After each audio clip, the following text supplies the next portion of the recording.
morning, everybody. Lovely clouds. They're often called jellyfish clouds, but they're actually altocumulus flocus. And here we do have some brighter skies as well. This picture taken by one of our weather watchers in North Yorkshire, and it's parts of eastern England and northeast Wales that are likely to see the brighter skies today. The weather's very samey as we go through the next few days, and you can see high pressure is still in charge with the weather fronts in the north. It's not until we get to the weekend the high pressure moves away, and that opens the door to some weather fronts crossing us. So what effect is that going to have on the temperature? Well, as we go through the next few days, you can see the yellows and the ambers remain with us, the days of the week reflected here. But it does turn that bit colder across the north of Scotland. By the end of the weekend, in the north, we could well see some snow showers. Today, though, it's another mild day, also rather cloudy, dank. There's some drizzle around. We've got an array of weather fronts in the Atlantic, some of which will come our way in the next couple of days. But there's some fog to watch out for this morning. There's drizzle, too, in some western areas. We've got patchy rain across parts of central Scotland and Northern Ireland. Best breaks, as I mentioned, eastern England and also northeast Wales. Light breezes for most, windier across the north. Temperatures, while cooler in the north, we're looking at 8s and 9s, but generally we're looking at 9 to about 12 degrees.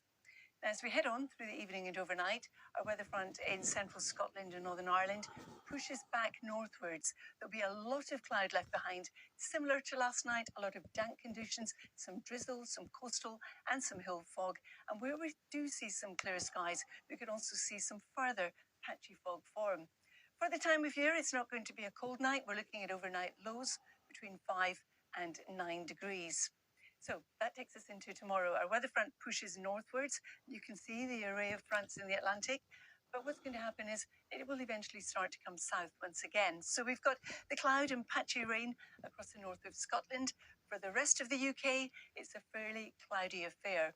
Tomorrow, the brightest breaks will be across northeast Scotland, parts of northeast England, and also parts of northeast Wales. Another mild day for the time of year, 9 to 12 degrees. Beyond that, well, on Saturday, the high pressure does move away.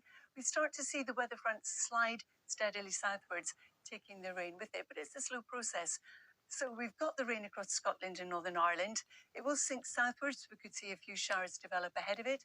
There'll be some brighter skies across parts of England and also Wales, and our temperatures 9 to about 10 degrees. And if you're travelling beyond that, don't forget you can always check out what the weather's doing where you are or where you're going on our BBC weather app, because as we head towards New Year, there is a bit of uncertainty as to exactly what's going to happen.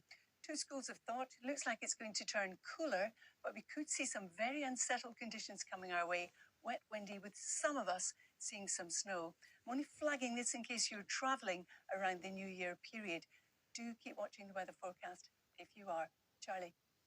Carol, thank you very much.